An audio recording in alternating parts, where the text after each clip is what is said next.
Untuk lampiran SPT badan itu hanya ada tiga ini saja. Yang pertama itu ada formulir induknya, kemudian ada L2, dan kemudian ada L11B. Nah, untuk lampiran yang lain itu baru akan muncul ketika Bapak Ibu sudah menjawab pertanyaan-pertanyaan yang ada di induknya. Jadi di sini untuk pengerjaannya sebenarnya ada dua pilihan. Ketika misalnya Bapak Ibu mau setelah menjawab satu pertanyaan langsung mengisi lampirannya, diperbolehkan. Atau dijawab dulu seluruh pertanyaan yang ada di induk, baru kemudian mengisi lampiran-lampiran yang muncul, itu juga boleh. Jadi ini dipilih saja yang lebih nyaman untuk Bapak Ibu seperti apa, begitu. Kita mulai. Untuk pertama kali kita lihat di bagian induk SPT dulu ya, supaya di sini kita akan memunculkan lampiran-lampirannya dulu. Jadi nanti sistemnya saya akan jawab dulu seluruh pertanyaan yang ada di induk, baru kita mengisi lampirannya. Nah, untuk yang pertama di sini ada kolom header. Di kolom header ini yang perlu kita perhatikan adalah metode pembukuan. Metode pembukuannya ada dua, yaitu pembukuan style cell akrual dan CAS. Kalau misalnya ada perubahan dari style sel aqua atau CAS, maka Bapak Ibu itu harus melakukan pemberitahuan terlebih dahulu, baru kemudian nanti bisa menggunakan metode pembukuan yang baru. Tapi kalau misalnya belum ada perubahan atau belum ada melakukan pemberitahuan, maka di SPT-nya tetap menggunakan metode pembukuan yang lama. Begitu ya. Jadi jangan lupa kalau misalnya ada perubahan awalnya Bapak Ibu menggunakan style cell CAS mau berubah jadi akrual, mohon untuk melakukan pemberitahuan terlebih dahulu melalui Cortex. Nah, di sini untuk simulasinya kita akan menggunakan pembukuan style cell akrual atau yang umum digunakan oleh kebanyakan wajib pajak. Nah, kemudian untuk bagian berikutnya ada identitas wajib pajak. Di sini kolomnya berwarna abu-abu, tidak aktif. Artinya kita tidak bisa eh, melakukan perubahan datanya langsung melalui SPT. Tapi kalau memang diperlukan adanya data yang berubah, maka silakan masuk dulu ke menu portal saya. Kemudian mungkin bisa masuk ke menu informasi profil saya dulu, kemudian informasi umum, kemudian klik edit. Seperti itu. Baru nanti kita bisa melakukan perubahan data yang ada di identitas wajib pajaknya. Jadi ini tidak bisa langsung diubah di SPT-nya ya. Lalu kita lanjutkan lagi ke bagian B, laporan informasi laporan keuangan. Di nomor 1 ada sektor usaha. Di bagian sektor usaha ini, Bapak Ibu silakan melakukan pemilihan sesuai dengan jenis kegiatan usahanya. Nah, kalau dalam hal ini, karena tadi judulnya kita adalah melakukan simulasi, maka saya sudah ada simulasi laporan keuangannya, yang mana kalau dilihat di simulasinya ini dia ada penjualan domestik dan perusahaannya adalah perusahaan dagang. Maka di sini saya akan memilih dagang. Kemudian untuk pertanyaan kedua, apakah laporan keuangan diaudit oleh akuntan publik? Nah, ini disesuaikan lagi dengan kondisi perusahaan Bapak Ibu. Atau pada saat melakukan pelaporan SPT itu sudah diaudit atau belum? Sudah selesai auditnya atau belum? Kalau memang ada laporan keuangannya sudah diaudit, maka silahkan pilih iya. Nanti dia akan muncul pertanyaan tambahan. Opini auditornya apa? Di sini sudah ada pilihannya, silakan dipilih sesuai dengan hasil auditnya. Kemudian NPWP kantor akuntan publiknya berapa? Nanti untuk nama kantornya itu akan muncul setelah NPWP-nya diketikkan. Jadi kalau misalnya namanya tidak muncul, kemungkinan ada kesalahan ketik pada saat menginputkan NPWP kantor akuntan publik. Nah, kalau Bapak Ibu cermati, tadi kan beberapa kali muncul notifikasi berwarna hijau, successfully save. Itu sebenarnya sistem Cortex melakukan autosave pengisian yang kita lakukan di SPT-nya. Nah, itu kalau dari informasi tim IT, autosave-nya itu sekitar 2 menit sekali. Jadi jangan khawatir kalau misalnya Bapak Ibu nanti tiba-tiba di tengah-tengah pengisian itu ada kegiatan lain yang tidak bisa ditunda, itu nanti seharusnya tidak mengulang dari awal untuk pengisiannya.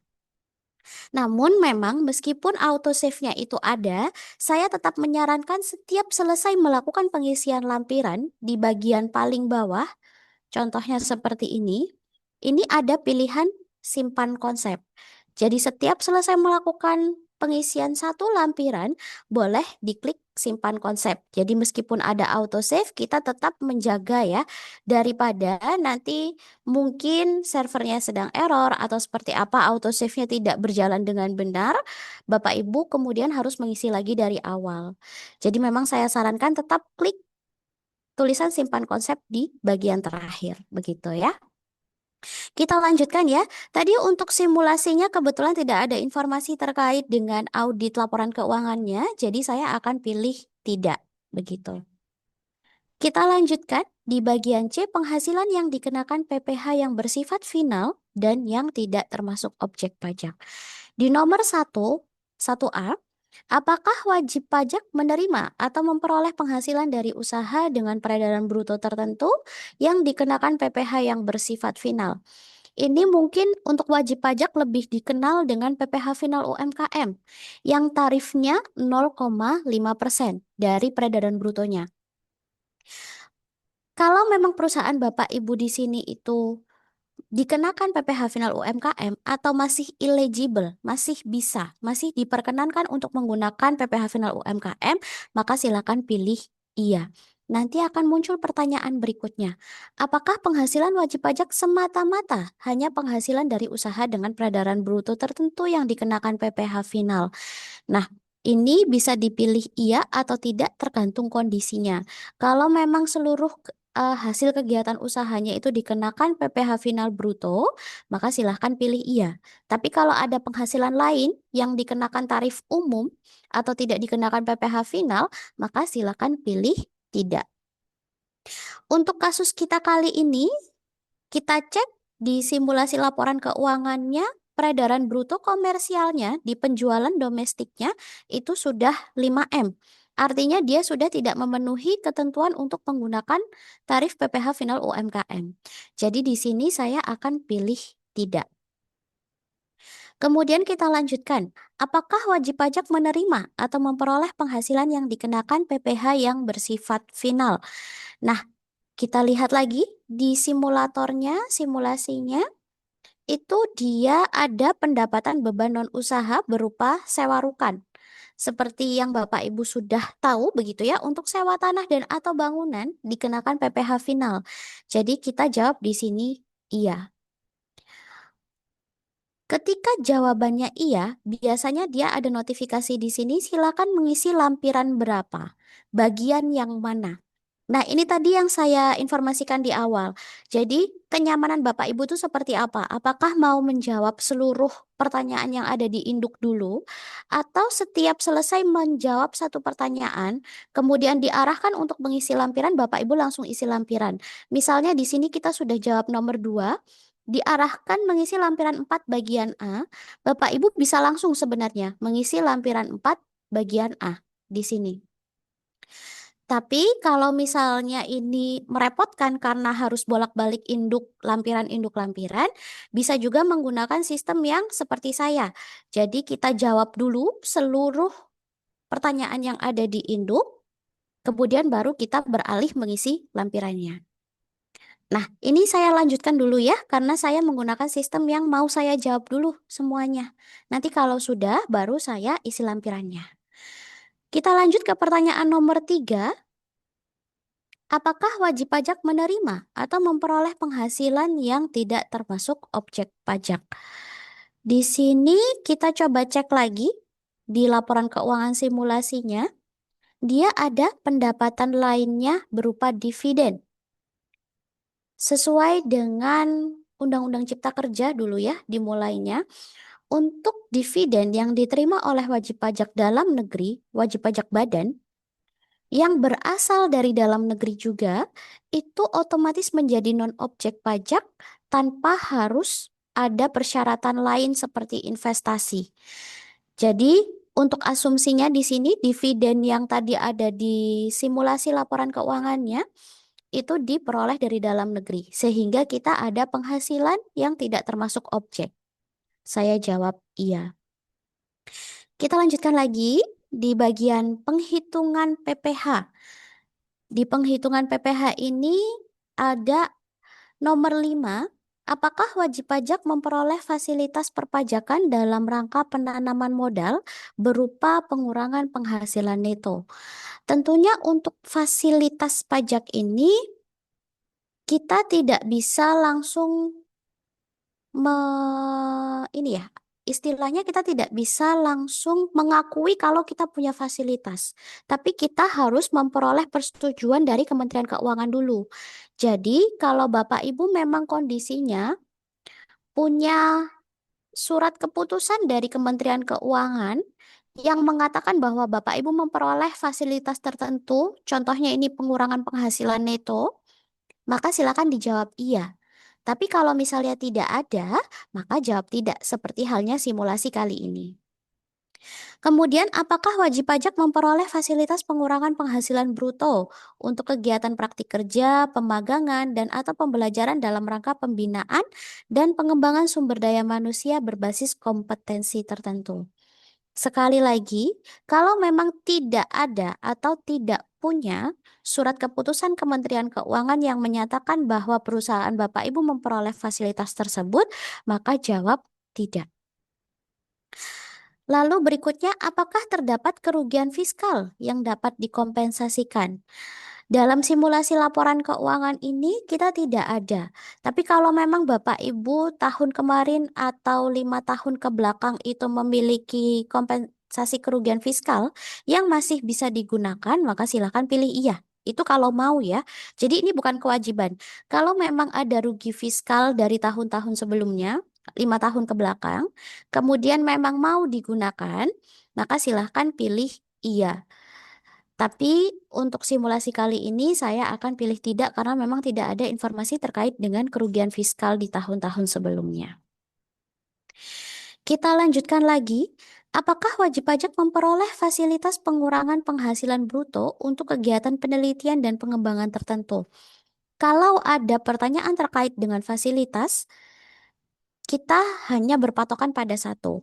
Apakah punya surat keputusan dari Menteri Keuangan yang memang menyatakan perusahaan tersebut bisa menggunakan fasilitas ini? Tapi kalau tidak ada, kita jawab tidak.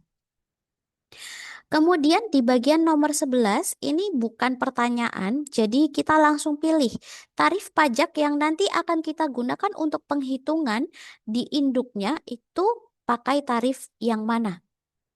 Nah, di sini untuk tarif yang kita gunakan itu adalah menggunakan pasal 31E ya, karena penjualan domestiknya di sini 5M, lebih dari 4,8, tapi masih di bawah 50M. Jadi kita bisa pakai yang 31E. Kita lanjutkan lagi, apakah terdapat kredit pajak yang dibayarkan di luar negeri dan atau dipotong atau dipungut oleh pihak lain?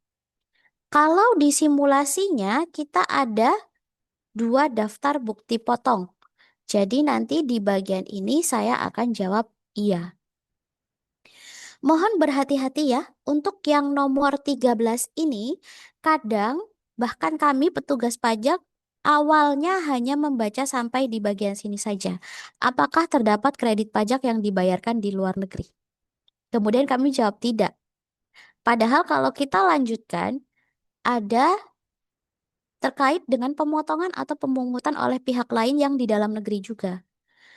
Jadi, kalau misalnya Bapak Ibu punya bukti potong dari dalam negeri, kemudian karena membacanya hanya sampai di luar negeri saja, dijawab tidak, maka bukti potong itu tidak akan bisa tampil di SPT-nya dan otomatis kredit pajaknya juga jadi tidak ada.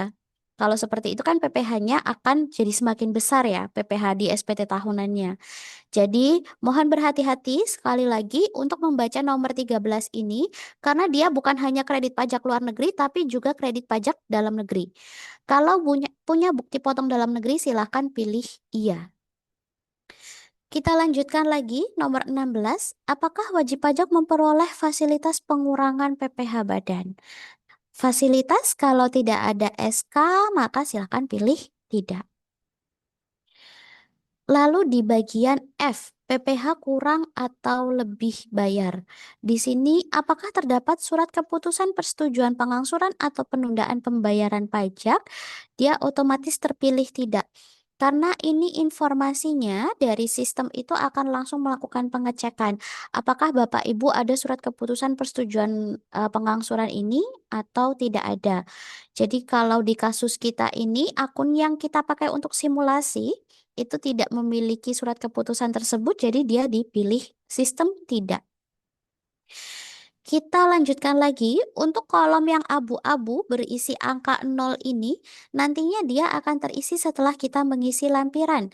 Jadi ini kita abaikan terlebih dahulu. Kita lanjutkan di bagian nomor 19A dan 19B. 19A dan 19B ini hanya akan aktif apabila untuk SPT normal di bagian 17A ini ada lebih bayar, atau kalau untuk SPT pembetulan di bagian 18B ini lebih bayar. Tapi kalau kasusnya nihil atau kurang bayar seperti halnya sekarang ini kan kita masih belum ada pengisian ya. Jadi istilahnya SPT-nya itu masih nihil. Kalau nihil ataupun kurang bayar, nomor 19A dan 19B ini tidak aktif, jadi tidak bisa dipilih. Tapi kalau memang kondisinya nanti di 17A atau 18B-nya ini lebih bayar, maka Bapak Ibu bisa melakukan pemilihan nomor 19A, mau dikembalikan melalui pemeriksaan atau melalui pengembalian pendahuluan. Kemudian di nomor 19B, informasi rekening, ini kalau diklik tombol yang folder ini, dia hanya akan memunculkan nomor rekening yang sudah didaftarkan di Cortex. Jadi kalau semisal Bapak Ibu mencari nomor rekening yang mau digunakan, tapi belum ada di Cortex, tidak muncul di pilihan ini, maka silakan lakukan perubahan data dulu nomor rekeningnya. Nanti kalau memang perubahan datanya sudah berhasil, baru dilanjutkan pengisian SPT-nya. Nah, jadi mungkin mulai sekarang coba dicek untuk nomor rekening yang terdaftar di Cortex itu sudah ada yang bisa digunakan untuk pengembalian atau tidak.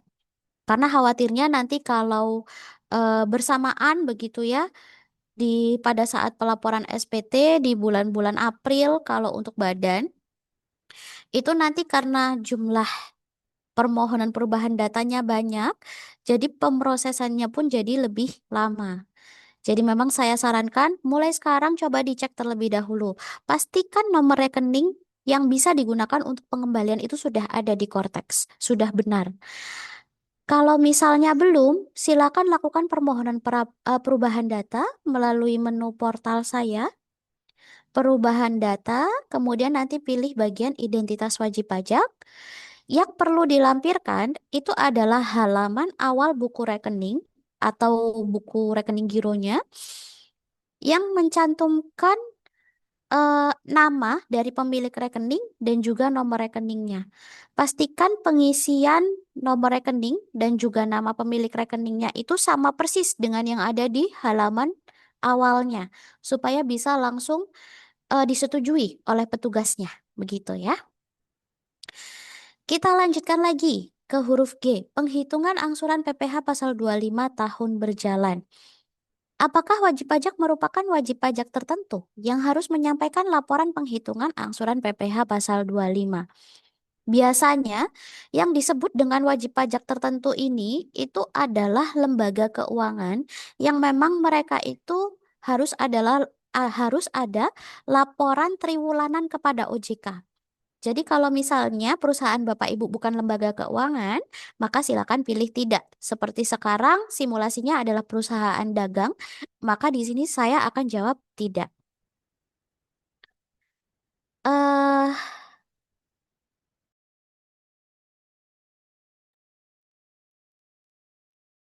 kita lanjutkan lagi ya. Untuk nomor 21A. Apakah terdapat transaksi yang dipengaruhi hubungan istimewa atau transaksi dengan pihak yang merupakan penduduk tax haven country? Kalau misalnya memang perusahaan Bapak Ibu ini ada transaksi dengan misalnya induk perusahaannya atau dengan anak perusahaannya. Jadi tergabung dalam sebuah grup, kemudian ada transaksi dengan perusahaan-perusahaan yang ada di dalam grup itu, maka silakan pilih iya. Karena artinya ada transaksi yang dipengaruhi hubungan istimewa. Tapi kalau memang tidak, maka silakan pilih tidak. Untuk nomor 21B, apakah wajib pajak berkewajiban menyampaikan dokumen penentuan harga transfer?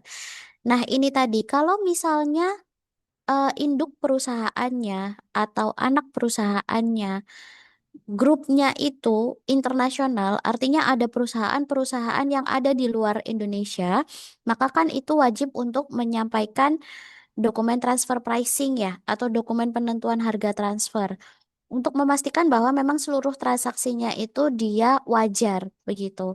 Jadi kalau memang misalnya tergabung dalam sebuah grup, maka silahkan pilih iya begitu ya, grup usaha. Silahkan pilih iya. Tapi kalau memang tidak, silahkan pilih tidak.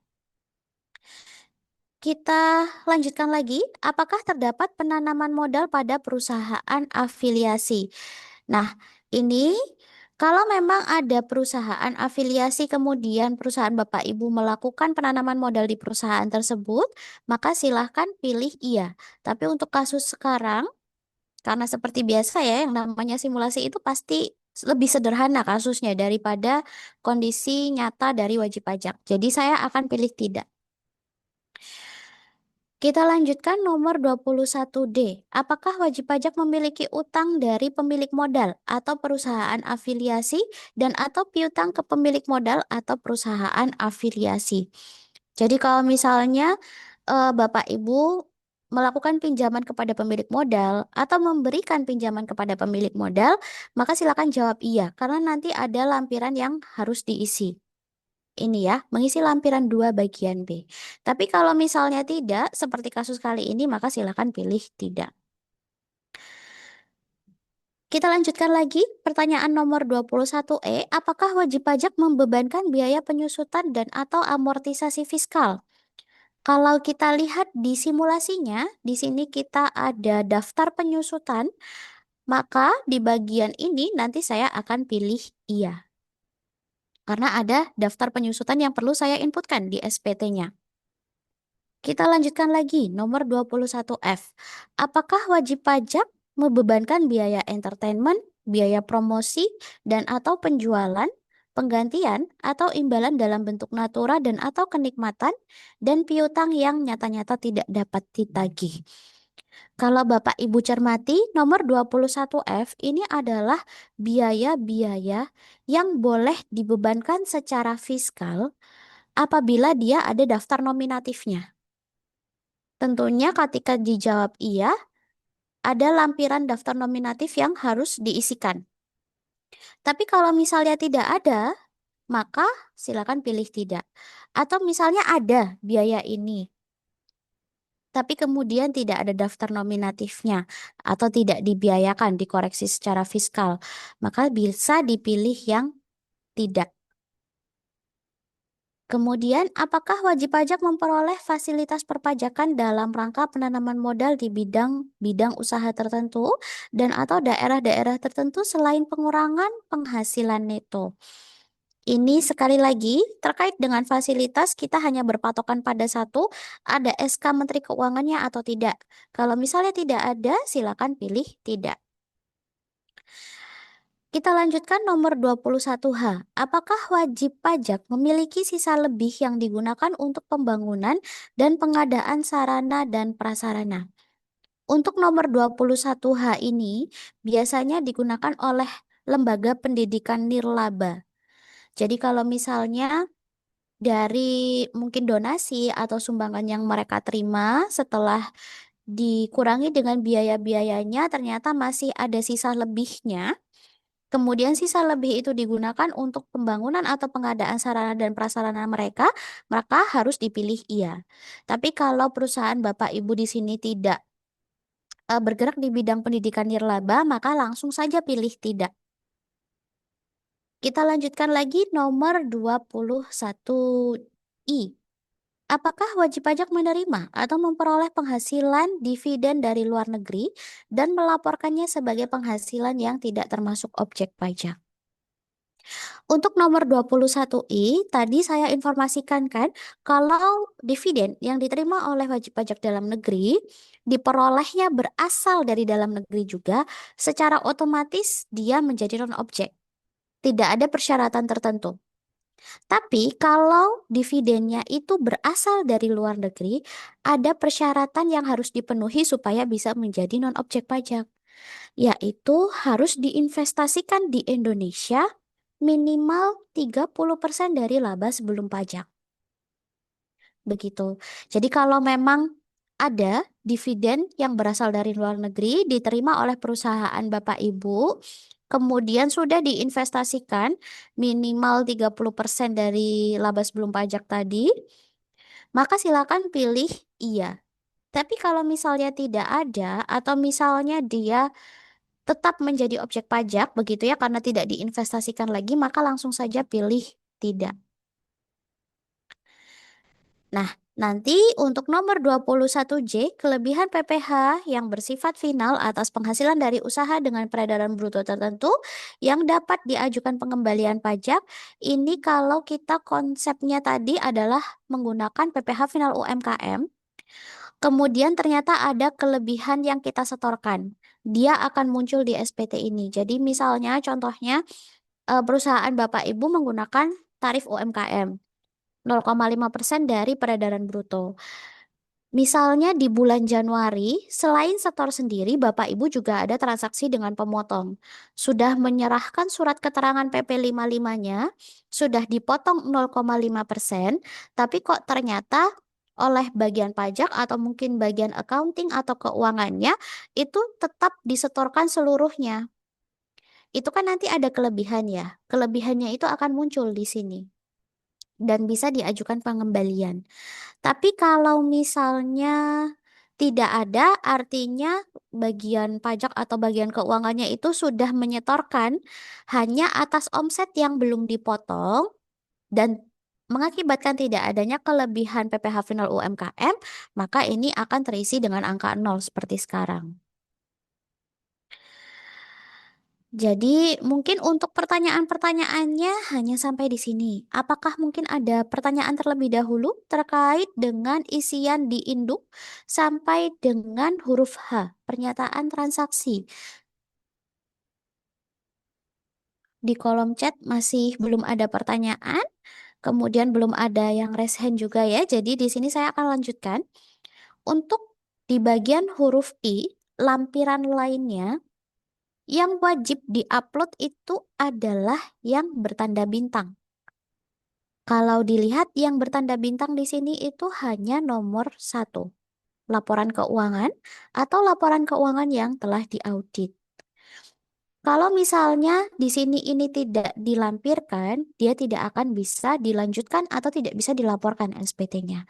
Jadi pastikan sudah mengupload laporan keuangannya, laba rugi dan neracanya, begitu ya.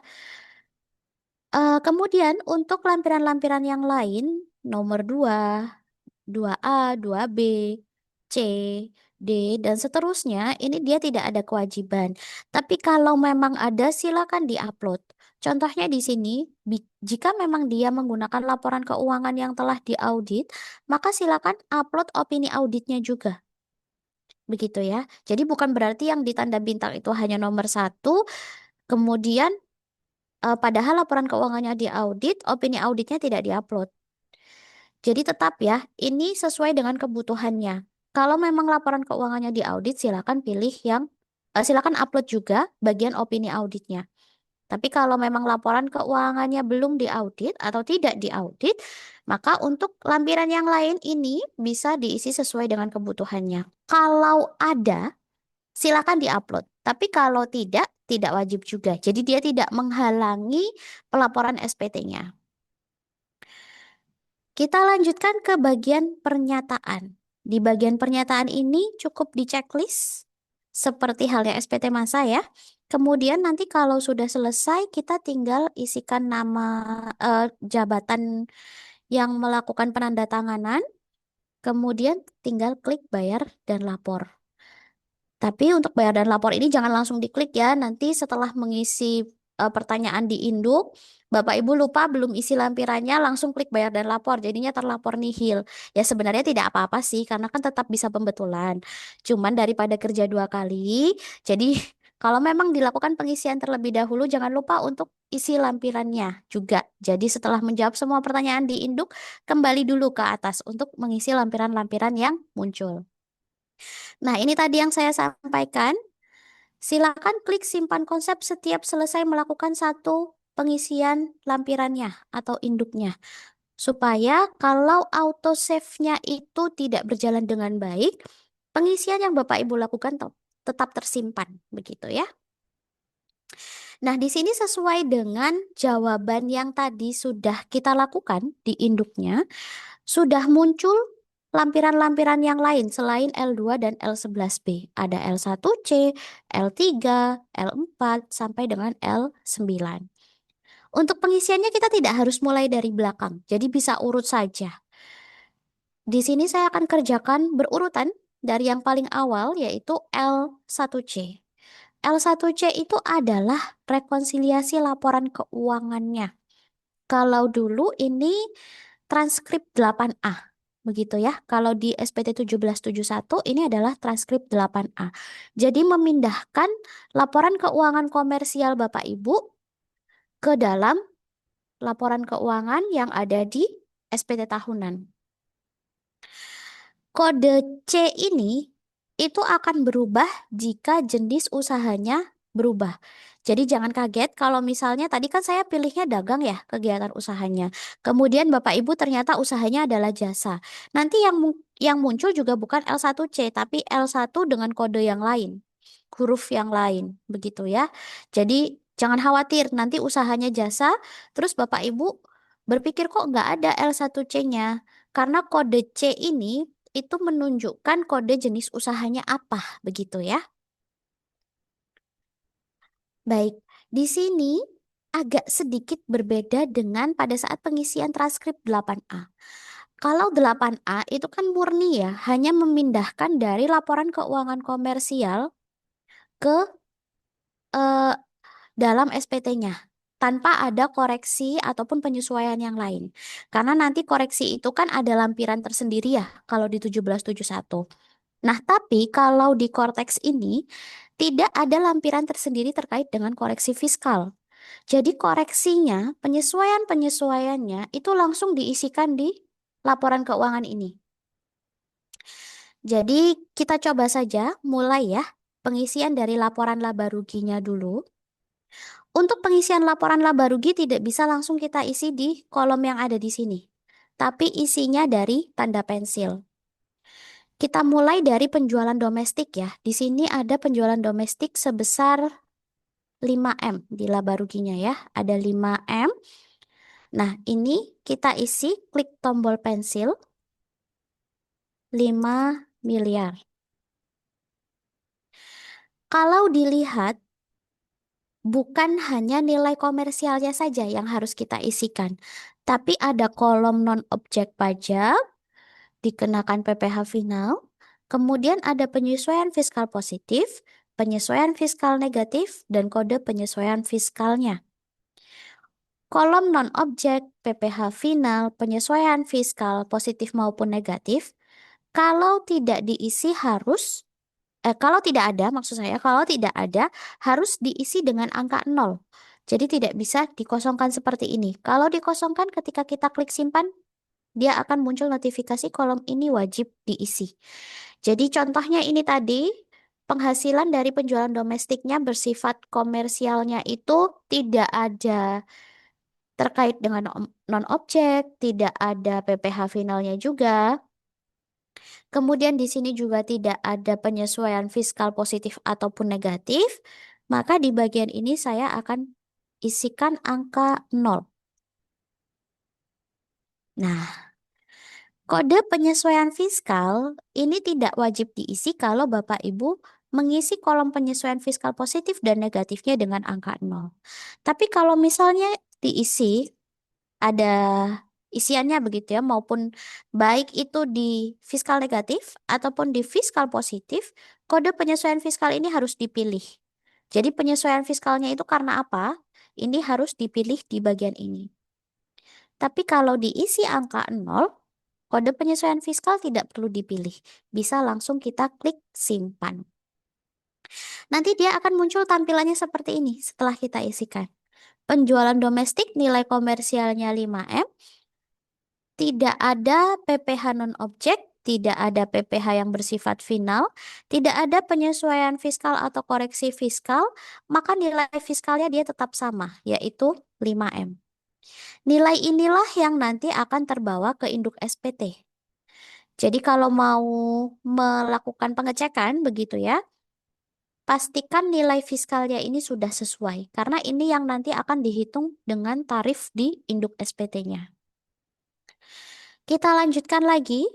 Di laba ruginya langsung ada HPP berupa pembelian sebesar 500 juta. Kita isikan pembelian 500 juta. Penyesuaian fiskal positif tidak ada, penyesuaian fiskal negatif tidak ada. Nah, kalau dilihat di sini, bagian pembelian itu kolom non-objek dan kolom dikenakan PPh final itu kan bersifat abu-abu atau tidak aktif.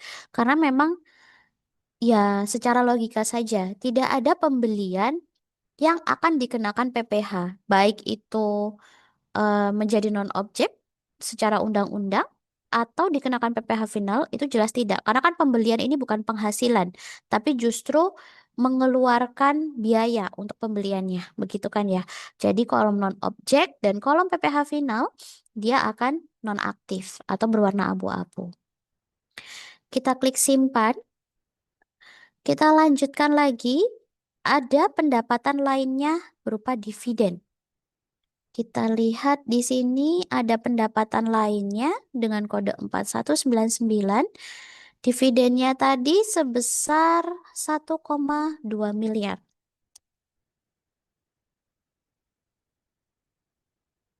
Nah, ini seperti tadi yang saya informasikan, kita berasumsi bahwa dividen tersebut diterima dari dalam negeri semuanya. Jadi tanpa ada persyaratan apapun, dividen ini menjadi non-objek. Jadi kita isikan di bagian kolom non-objek sebesar 1,2. Kolom yang lainnya kita isi dengan angka 0. Seperti ini ya. Jadi nilai fiskalnya adalah 0. Coba kita klik simpan. Nah, ini. Nilai komersialnya 1,2 yang menjadi non-objek PPh 1,2M, nilai fiskalnya dia 0. Jadi penghasilan berupa dividen ini tidak akan terbawa ke induk SPT untuk dihitung dengan tarif umum. Kita lanjutkan lagi di bagian beban usaha. Kita cek di sini ada beban gaji 1,2M. Kita isikan 1,2M. Tidak ada penyesuaian fiskal, jadi saya isi 0 semuanya. Lagi-lagi seperti halnya pembelian atau intinya adalah kalau kita yang mengeluarkan uang di situ, dia bukan berupa penghasilan, maka kolom non-objek dan kolom PPh final ini akan abu-abu. Jadi untuk biaya pembelian itu dia memang tidak akan aktif kolomnya. Yang aktif hanya kolom koreksi fiskal, baik positif maupun negatif. Kalau sudah kita klik simpan. Lalu ada beban transportasi sebesar 25 juta. Beban transportasi 25 juta. Tidak ada koreksi fiskal, seluruhnya bisa dibiayakan atau dibebankan. Jadi kita klik simpan langsung. Ada beban umum dan administrasi senilai 7 juta. umum dan administrasi.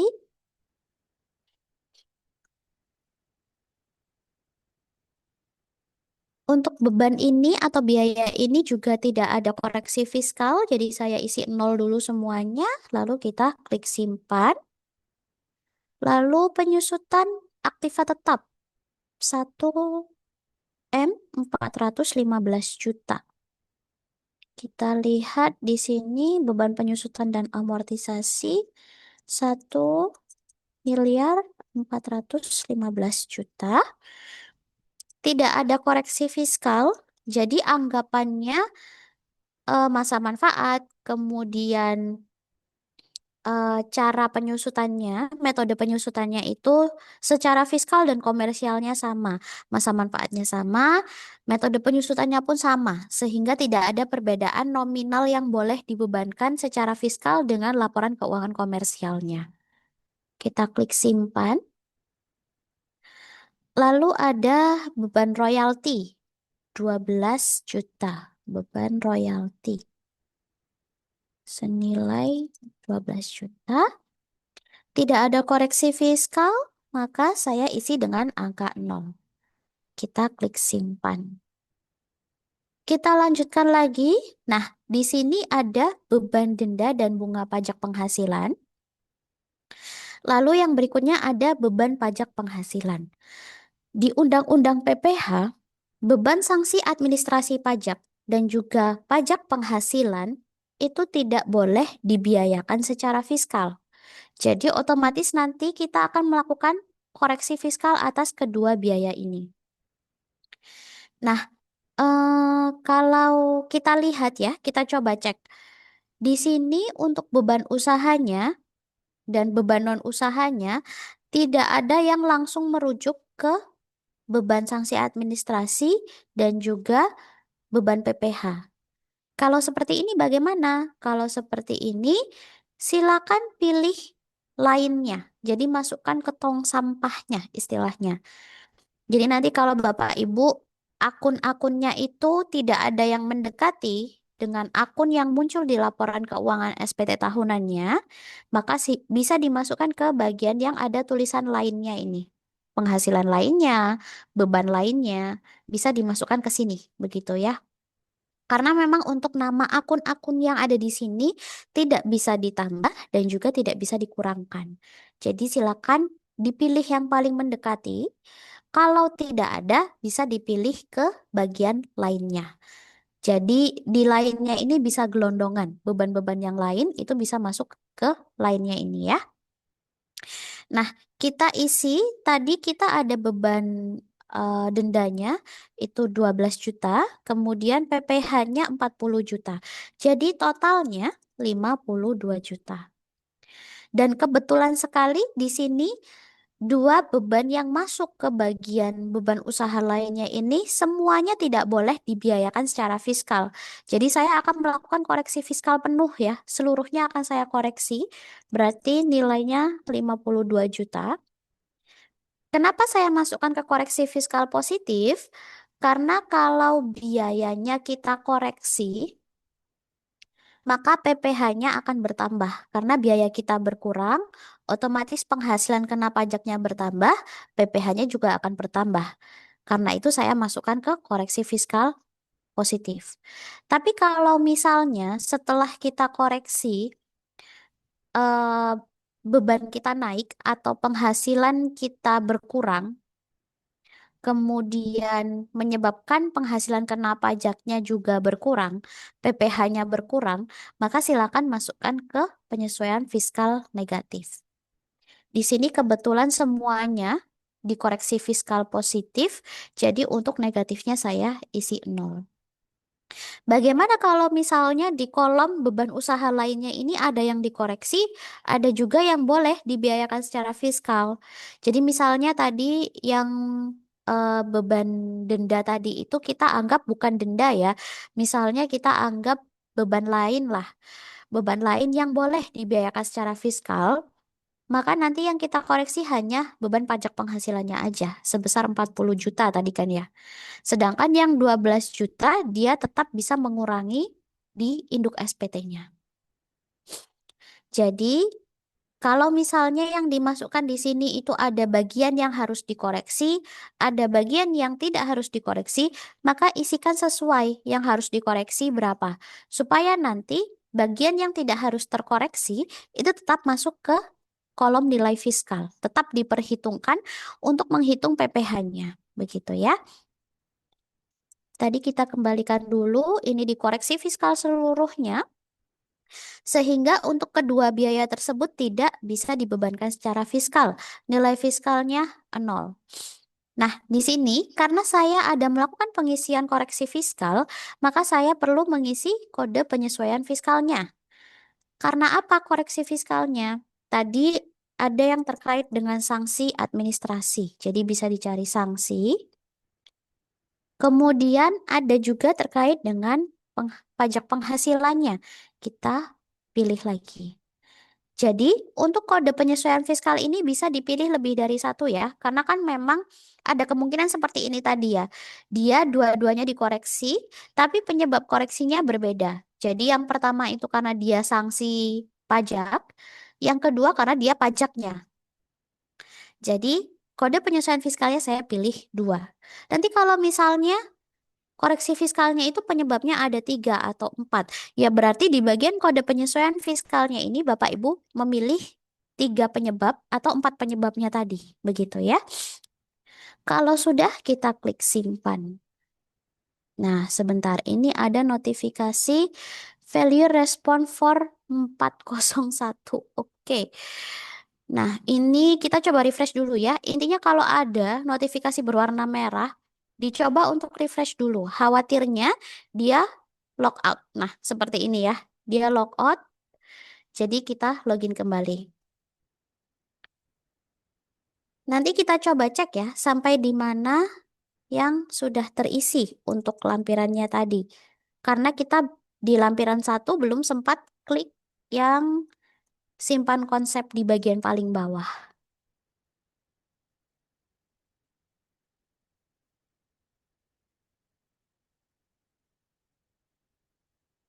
Sebentar ya.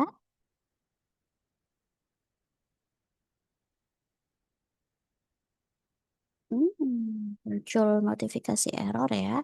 Sebentar, kalau muncul notifikasi error, kita coba refresh kembali dulu lamannya. Ya, ini nanti simulasi error yang sebenarnya gitu ya. Khawatirnya memang nanti ketika Bapak Ibu melakukan pengisian yang benar sudah real, sudah ada di Cortex-nya. Kalau ada notifikasi error, coba di refresh dulu aja ya. Apakah dia memang error dari server atau hanya masalah seperti tadi. Jadi kita terlogout begitu ya. Kita coba cek di lampiran L1C tadi. Nah, di bagian beban usaha lainnya dia belum terisi ya. Tapi untuk yang lainnya, mulai dari penjualan domestik sampai tadi ada beban umum dan administrasi, dia sudah tersimpan berdasarkan autosave. Karena tadi kan saya di lampiran satu ini belum sempat klik simpan konsep di bagian bawah ya. Jadi jangan khawatir, seharusnya kalau misalnya pun akan otomatis terlogout seperti tadi karena sesinya habis, itu tetap tidak mengulang dari awal sepanjang autosave-nya memang tidak ada masalah begitu ya. Saya akan isikan kembali untuk beban lainnya tadi. Saya koreksi dulu, lalu kita klik simpan.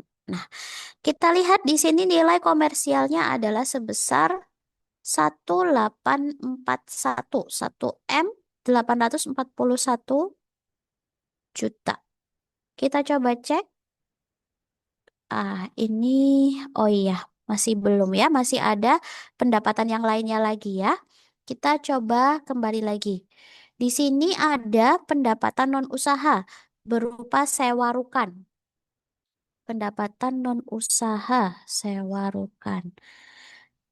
Nah, di bagian pendapatan ini tidak ada pendapatan sewa rukan atau sewa tanah bangunan. Jadi kita masukkan di bagian lainnya. Dia ada pendapatan sebesar 200 juta. Sudah dikenakan PPh final, maka saya isi di kolom PPh final. Tidak ada koreksi fiskal, jadi saya isi 00, lalu saya simpan.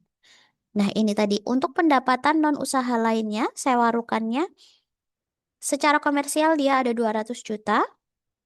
Dia termasuk objek pajak, jadi kolom non objeknya 0, tapi sudah dikenakan PPh final sebesar 200 juta, maka di kolom nilai fiskalnya dia adalah 0. Tidak terbawa atau tidak terhitung menjadi penghasilan kena pajak yang akan dihitung dengan tarif umum.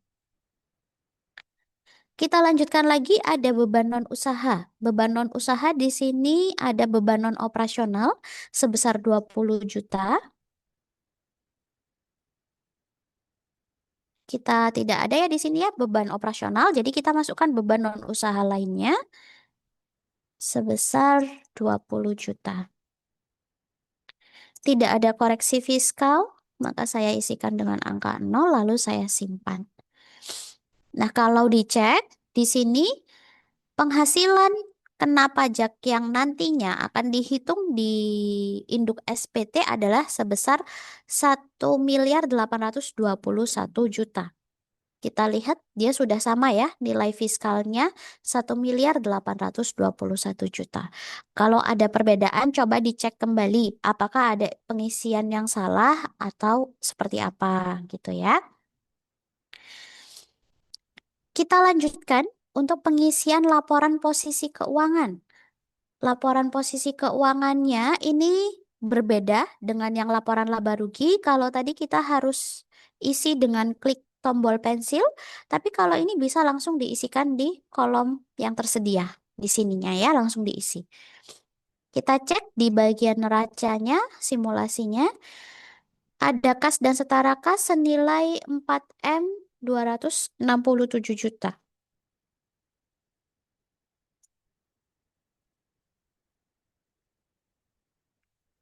Nah, untuk pengisian ini, kalau misalnya ada Bapak Ibu yang biasa berpindah kolom itu menggunakan arrow atau tanda panah ke atas, ke bawah, mohon dihindari. Jadi kalau tidak menggunakan kursor, silakan tekan tombol Enter atau tombol Tab. Karena kalau menggunakan tombol arrow seperti yang saya lakukan ini, dia akan mengurangi dan menambah nominalnya, ya. Jadi kalau mau berpindah tanpa menggunakan kursor, tekan tombol Tab saja.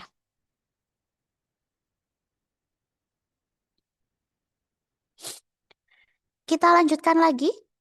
Di sini ada piutang usaha pihak ketiga sebesar 15M.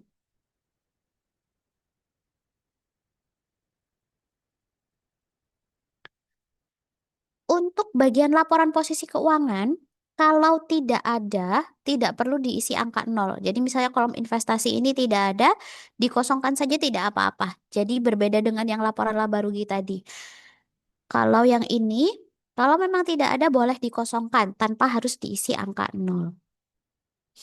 Kita lanjutkan lagi, ada pendapatan diterima di muka sebesar 7M.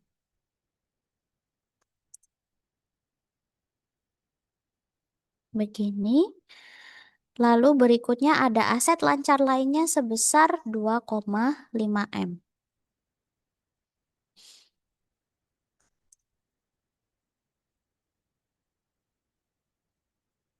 Lalu masuk ke aset tidak lancar ada tanah dan atau bangunan 23.760.000.000. Tanah dan bangunan.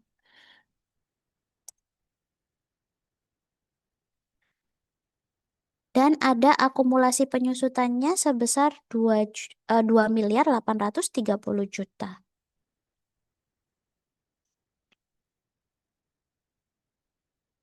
Untuk bagian akumulasi penyusutan ini, Bapak Ibu tidak perlu ditambahkan tanda minus ya. Jadi dia sudah otomatis mengurangi. Ini tidak perlu ditambahkan tanda negatif begitu ya. Nanti dia akan otomatis langsung mengurangi. Kita cek jumlah asetnya sebesar 49.697.000.000. Sudah sama ya nominalnya 49.697 juta. Kita lanjutkan lagi berarti ke bagian pasifanya. Ada utang atau liabilitas dan ekuitasnya. Di sini yang pertama ada utang usaha pihak ketiga sebesar 2,5 M.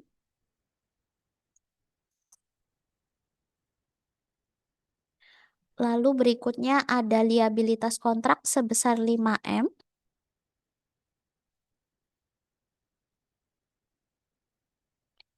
Berikutnya ada beban yang masih harus dibayar sebesar 2 M.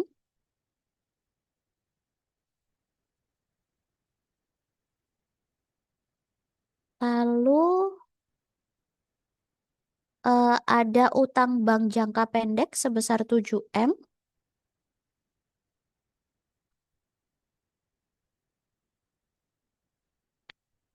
Berikutnya ada liabilitas jangka pendek lainnya sebesar 4 M.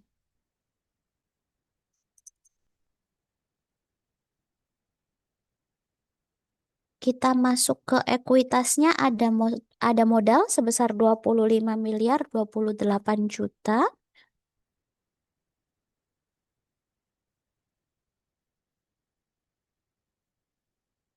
Lalu ada laba ditahan sebesar 1 M.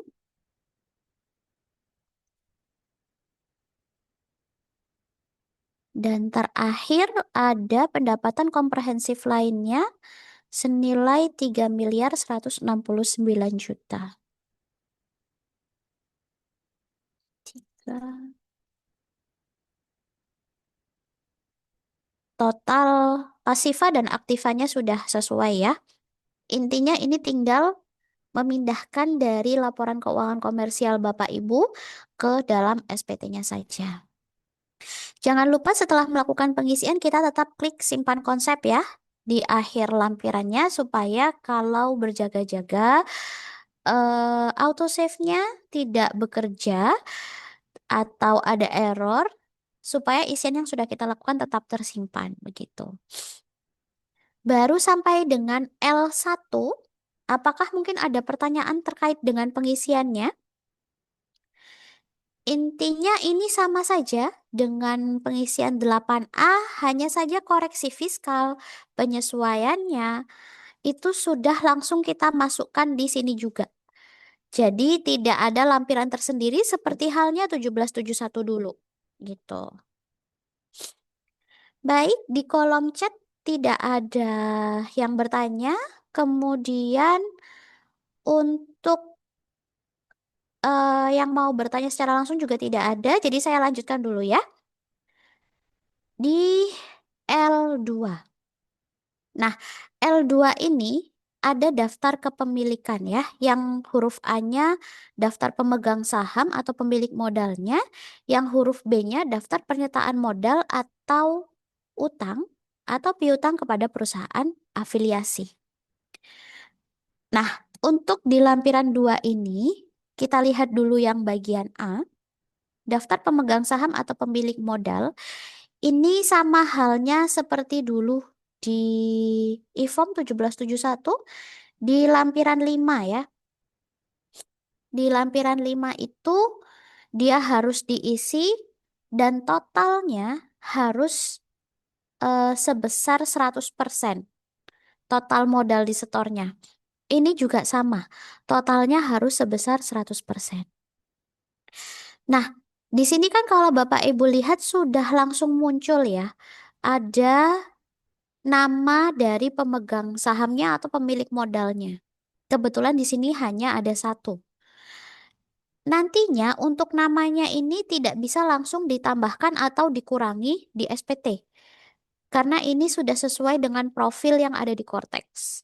Kalau misalnya ada pengurangan atau penambahan pemilik modal, silakan diedit dulu di menu portal saya, profil saya, informasi umum di bagian pihak terkaitnya itu silakan ditambahkan atau dikurangkan. Tapi kalau misalnya sudah sesuai, maka di bagian ini kita tinggal isi saja nilai modal di setornya berapa, kemudian persentase kepemilikannya berapa? Kalau tadi kan modalnya ada 25 M begitu ya. Dan ini hanya dimiliki oleh satu orang ya. Berarti ini saya anggap saja seluruh modalnya tadi itu dimiliki oleh satu orang. Di sini kita isikan 100%. Kita simpan. Nah, jadi di bagian kolom modal di setor ini harus 100%. Karena kalau tidak, nanti tidak bisa dilaporkan. Begitu ya. Ketika klik bayar dan lapor, dia akan muncul error. Jadi setelah itu kita klik simpan konsep. Nah, di bagian B, daftar penyertaan modal, utang dan atau piutang pada perusahaan afiliasi, dia tidak ada kolom tambah. Itu karena tadi kalau Bapak Ibu ingat di bagian induk, ketika ada pertanyaan terkait ini saya pilih tidak. Jadi kolom tambah atau add-nya di sini itu tidak ada. Tapi kalau misalnya tadi dipilih iya, maka di sini nanti Bapak Ibu bisa menambahkan datanya. Oke, untuk L2 hanya seperti itu saja. Kita lanjutkan dulu ke L3. L3 ini terkait dengan kredit pajak. Jadi tadi pertanyaannya kan jadi satu ya di nomor 13 tadi. Apakah ada penghasilan atau kredit pajak dari luar negeri dan atau dipungut oleh pihak lain? Jadi ketika kita jawab iya, dua-duanya akan aktif tombol tambahnya. Tapi kalau memang hanya ada bukti potong dari dalam negeri saja, tidak ada penghasilan dari luar negeri atau kredit pajak luar negerinya, ya ini tidak apa-apa, diabaikan saja untuk yang huruf A-nya. Kita lanjutkan ke huruf B, seperti dalam halnya simulasi ini. Huruf B ini itu informasi dari tim pengembangnya, seharusnya nanti dia akan prepop dari data bukti potong yang sudah diterbitkan atas nama perusahaan Bapak Ibu. Jadi, seharusnya nanti di sini sudah muncul daftar-daftar bukti potong yang sudah pernah diterbitkan atas nama wajib pajak yang bersangkutan. Tapi jangan khawatir, untuk kolom huruf B ini informasinya dia tidak dikunci.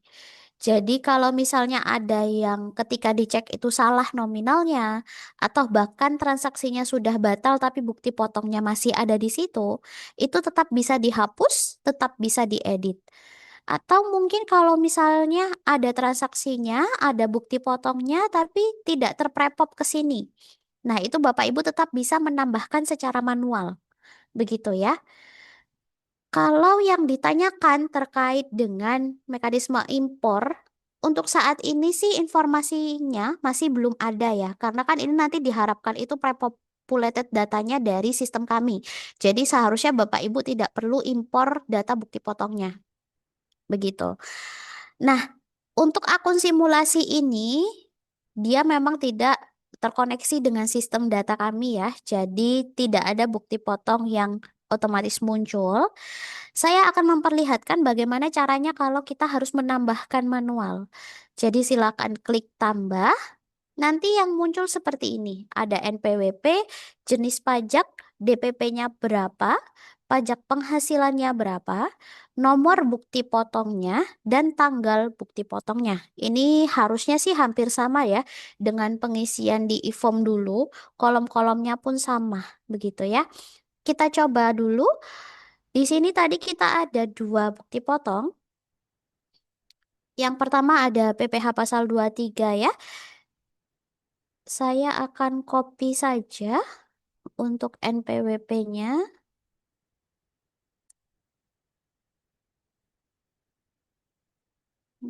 Sebentar ya.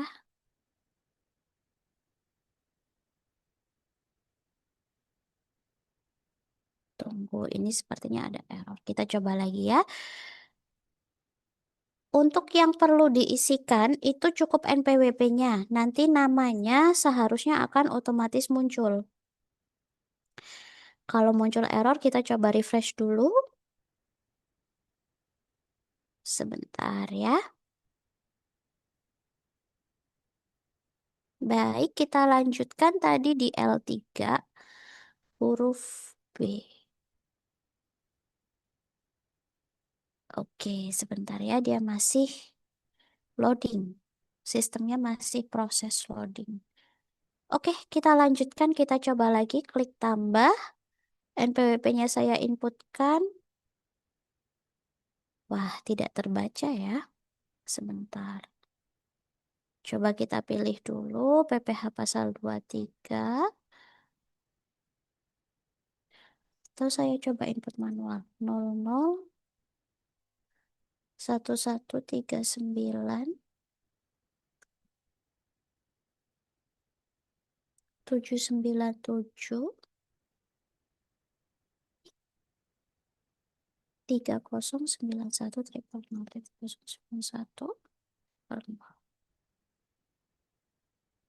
masih error. Kita coba dulu.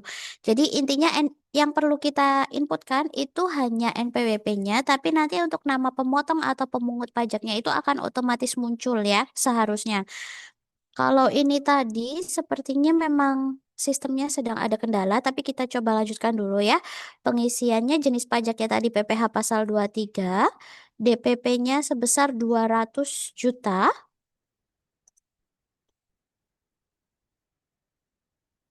Kemudian PPh-nya sebesar 4 juta. Nomor bukti potong atau pungutnya sudah tersedia, nanti tinggal diinputkan saja sesuai bukti potong pungut yang Bapak Ibu terima. Kemudian tanggalnya adalah 25 Juni 2025. Kita pilih dulu Juni tanggal 25 ya. Kemungkinan ini ketika saya simpan. Oh, oke. Oke, ini tetap bisa saya simpan, tapi nanti kalau memang di kondisi kenyataannya itu pastikan nama pemotong dan pemungutnya sudah muncul ya. Ini kan memang akun simulasi ya, khawatirnya dia memang tidak langsung tervalidasi gitu ya. Nanti seharusnya kalau memang sudah sesuai, itu dia akan tervalidasi oleh sistem. Jadi kalau nama pemotong atau pemungutnya belum terisi, kemungkinan dia tidak akan bisa disimpan. Saya coba lagi ya, untuk bukti potong yang kedua. Masih sama, tidak bisa muncul namanya, tapi tidak apa-apa, kita lanjutkan dulu. Dia jenisnya PPh pasal 22, DPP-nya 100 juta. Kemudian ada PPh-nya sebesar 1,5 juta. Nomor bukti potong atau pungutnya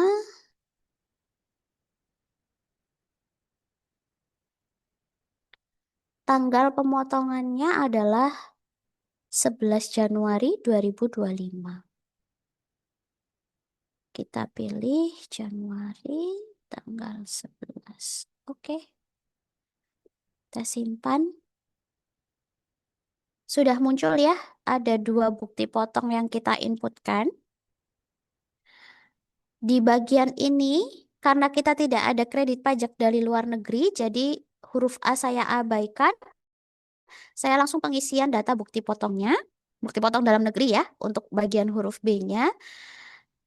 eh Cara penginputan manualnya seperti tadi. Jadi kalau misalnya nanti ada data bukti potong yang tidak masuk atau tidak terprepop datanya di sini, boleh diinputkan manual.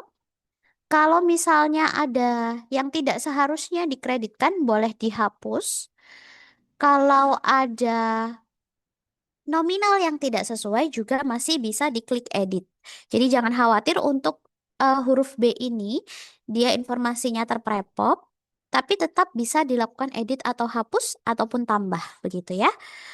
Untuk L3 sudah selesai, kita lanjutkan ke L4. L4 ada penghasilan yang dikenakan pajak final dan daftar penghasilan yang bukan objek pajak. Tadi kita ada penghasilan yang bersifat final dari sewa rukan, sewa tanah dan atau bangunan. Jadi akan saya tambahkan. Kalau kita lihat sewa tanah dan atau bangunannya, itu kan tadi kita tidak ada terima bukti potong ya. Jadi saya asumsikan di sini atas penghasilan yang bersifat final itu kita setorkan sendiri. Jadi wajib pajak badan menyewakan tanah atau bangunannya tadi, rukannya, ke orang pribadi yang bukan pemotong pajak. Jadi dia tidak menerima bukti potong, tapi dia setor sendiri. Kalau setor sendiri, di kolom NPWP pemotong atau pemungut bisa diisikan NPWP-nya sendiri saja.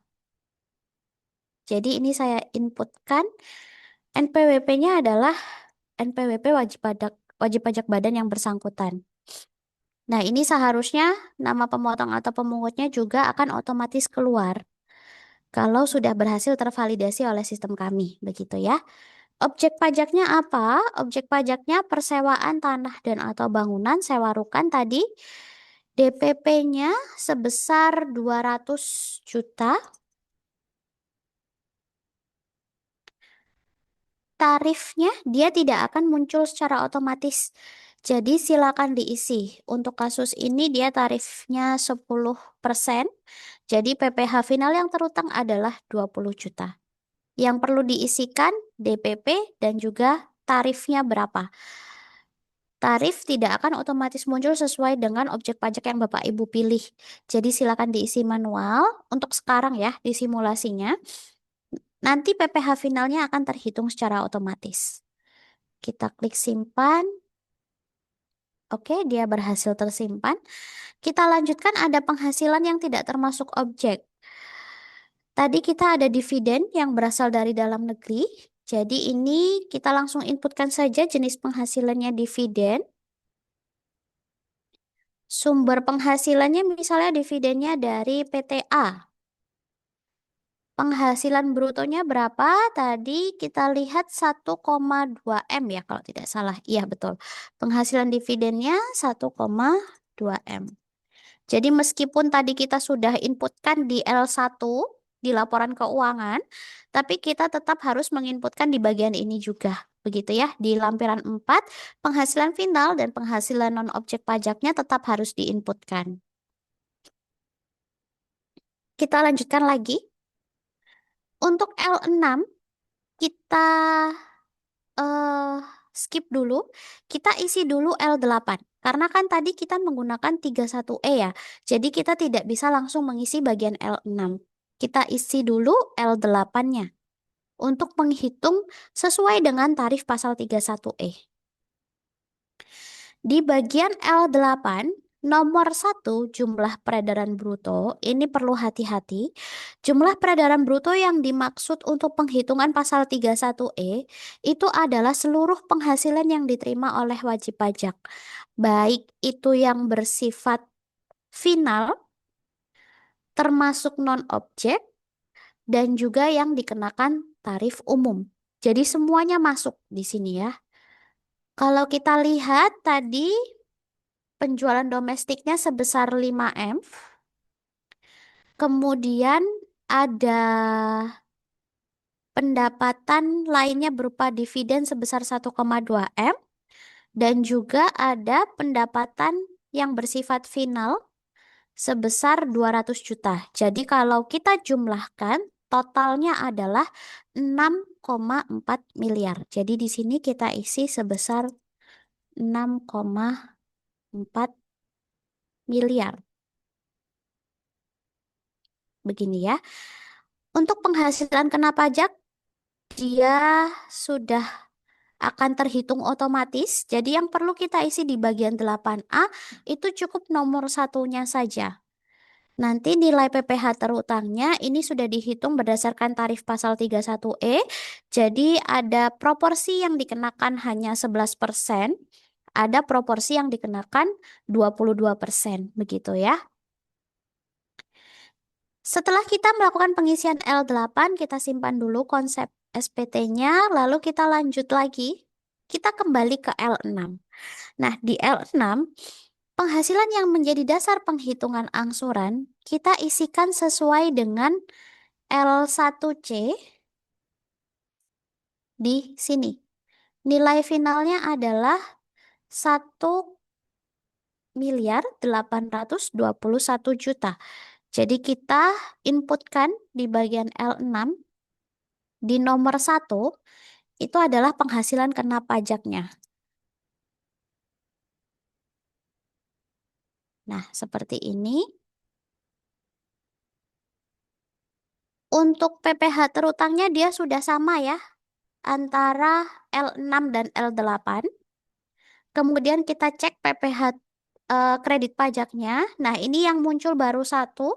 Kalau ada ketidaksesuaian tetap bisa diedit ya. Jadi kan tadi kita total kredit pajak itu ada 5.500.000 begitu ya. Nah, seperti ini. Angsuran PPh lima untuk tahun pajak berikutnya adalah 20 juta. Ini sudah otomatis terhitung. Yang perlu kita isi hanya nomor satu, kemudian nomor 4 ini dicek saja nominalnya sudah sesuai atau tidak. Kemudian nomor 5 juga sama, dicek nominalnya sudah sesuai atau tidak. Kalau ada ketidaksesuaian, silakan dilakukan perubahan. Tapi intinya yang paling berpengaruh itu adalah di bagian nomor satu. Kalau untuk L6 diisi dengan penghasilan kena pajak, sedangkan untuk L8 nomor satunya diisi dengan seluruh penghasilan yang diterima, termasuk non-objek, termasuk PPh final. Begitu ya. Oke, kita sudah selesai melakukan pengisian L6. Saya lanjutkan lagi ya. L8 tadi sudah, kita lanjut ke L9. L9 terkait dengan daftar penyusutan dan amortisasi fiskal. Tadi kan kita ada eh, aset tetap begitu ya. Ada aset tetap yang kita susutkan. Jadi kita harus melakukan pengisian di sini. Nah, kalau untuk L9 ini diinformasikan oleh tim IT, itu kita bisa melakukan impor data. Kalau kita cek di sini, kita bisa klik unduh format. Tapi untuk sekarang, informasinya formatnya masih belum tersedia. Jadi mungkin nanti silakan menunggu untuk tahun depan begitu ya. Apakah nanti itu akan langsung terunduh formatnya? Atau nanti kita diarahkan ke website pajak.go.id untuk pengunduhan formatnya. Ini kami juga masih belum ada informasinya. Jadi nanti kita coba atau kita simulasikan bersama ketika benar-benar sudah pengisian di Cortex yang sesungguhnya gitu ya. Tapi informasinya dia bisa impor data. Kemudian untuk informasi yang berikutnya, ini ada kemungkinan juga bahwa nanti data-data dari 1771 yang sudah pernah diisikan di SPT tahun lalu itu akan masuk juga ke sini. Tapi nanti kita kembali lihat ya, karena khawatirnya itu kan masih baru kemungkinan ya dari tim IT menyampaikan mungkin akan dibawa masuk. Tapi tetap bisa diedit, tetap bisa dihapus, tetap bisa ditambahkan gitu. Jadi kalau misalnya memang nanti betul-betul terprepop dari data hasil SPT tahun lalu, maka silakan dicek kembali pengisiannya. Apakah mungkin sudah ada aset yang sudah habis di tahun lalu, jadi seharusnya tidak disusutkan lagi di tahun ini, bisa dihapus, atau mungkin ada nilai yang harus diubah, bisa diedit, atau kalau ada penambahan aset yang masih belum muncul, bisa juga diklik tambah, begitu ya. Untuk kali ini, saya akan tunjukkan bagaimana caranya menambahkan datanya terlebih dahulu secara manual, begitu ya, kita input manual. Nah, di sini di kolom harta atau kolom daftar penyusutan ini itu dibagi ada harta berwujud kelompok satu sampai dengan kelompok 4 dan kelompok lainnya. Kemudian ada bangunan dan yang terakhir ada harta tidak berwujud. Jadi kalau nanti Bapak Ibu melakukan pengisian secara manual, mohon dipastikan sudah sesuai dengan tempatnya, begitu ya. Kalau harta berwujud ya harta berwujud.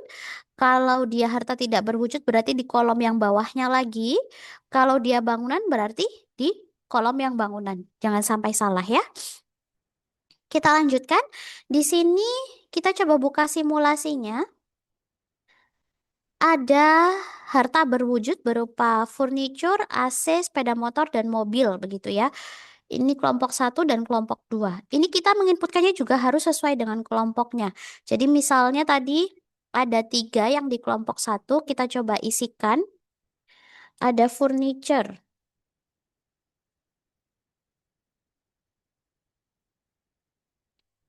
Dia diperoleh Agustus 2023. Semuanya diperoleh Agustus 2023 ya. Biaya perolehannya ada 450 juta. Nilai di awal Agustus 2024 atau awal tahunnya itu 337.500. Kita coba isi 457, 337.500.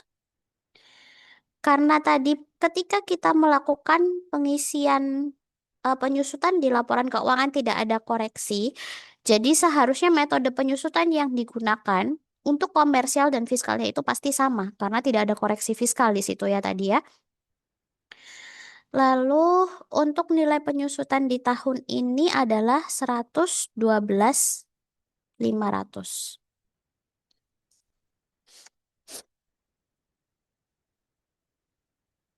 Kolom keterangan ini kita isikan tadi furniturnya itu ada satu set. Berarti kita isi satu set begitu ya. Kita klik simpan.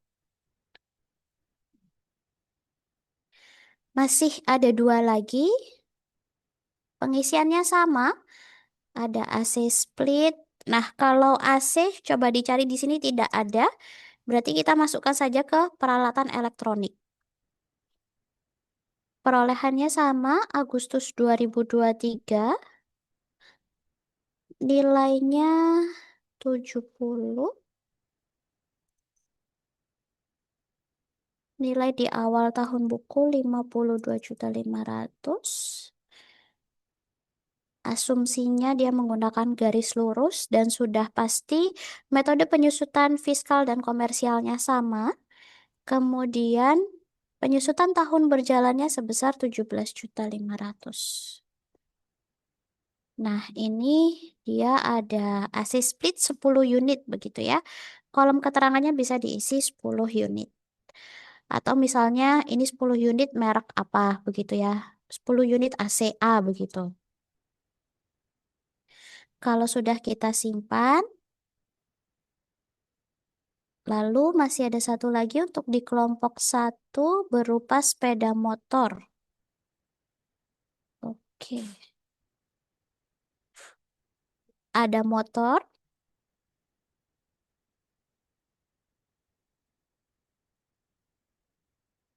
Agustus 2023. Dia nilai perolehannya 240 juta.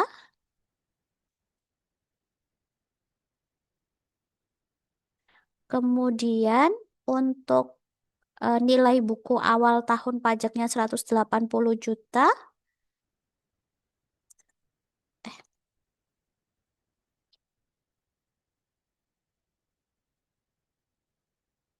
Lalu metode penyusutannya dia sama, komersial dan fiskalnya menggunakan garis lurus. Dan penyusutan di tahun berjalannya senilai 60 juta. Keterangannya dia ada 12 unit.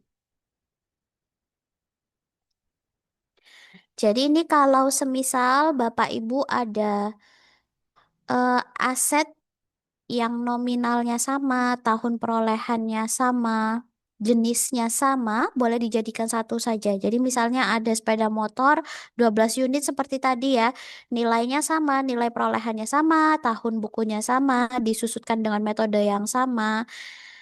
eh Kemudian masa manfaatnya pun sama, itu bisa langsung dijadikan satu saja supaya tidak melakukan pengisian satu persatu begitu ya. Kita lanjutkan lagi untuk pengisian kelompok 2.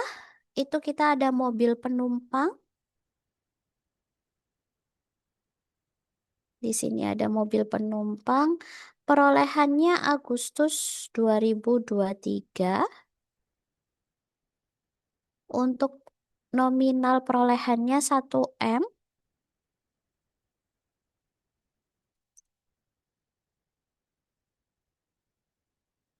Nilai di awal tahun buku tadi 875 juta.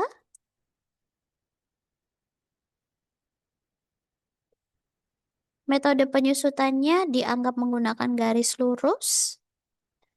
Lalu penyusutan di tahun berjalannya itu sebesar 125 juta.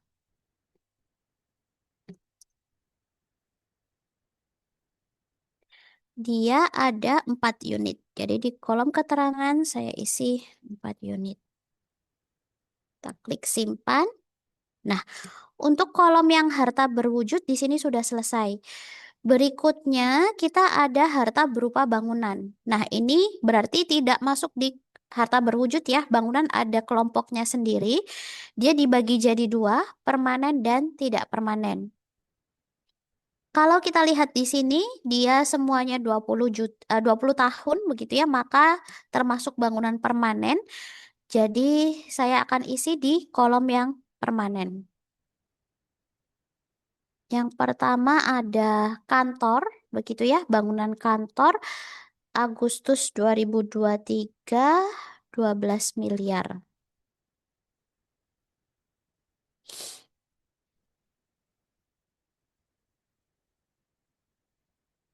Nilai sisa buku fiskalnya sebesar 11.400.000.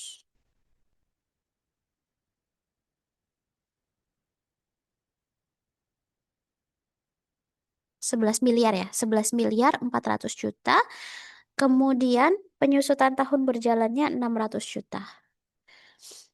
Ini menggunakan garis lurus.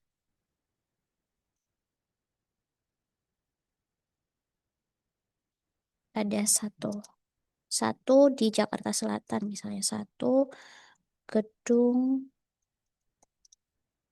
Jakarta Selatan misal. Oke, kita simpan. Lalu ada satu lagi bangunan permanennya. Dia Rukan yang tadi disewakan begitu ya. Itu senilai 10 M. Perolehannya Agustus 2023 juga.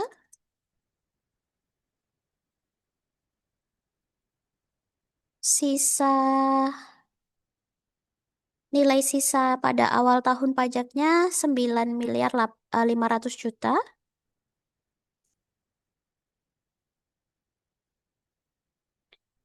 Metodenya kita pakai garis lurus asumsinya. Kemudian penyusutan tahun berjalannya 500 juta.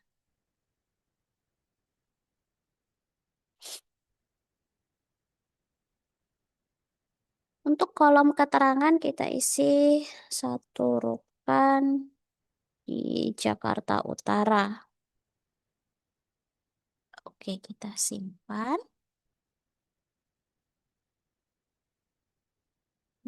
Baik. Nah, di sini kalau kita lihat di simulasinya hanya ini saja. Jadi, kita sudah selesai melakukan pengisian untuk yang lampiran 9. Jangan lupa di bagian paling akhir kita klik simpan konsep terlebih dahulu. Mungkin untuk sampai dengan lampiran 9 ini ada pertanyaan atau sudah cukup jelas?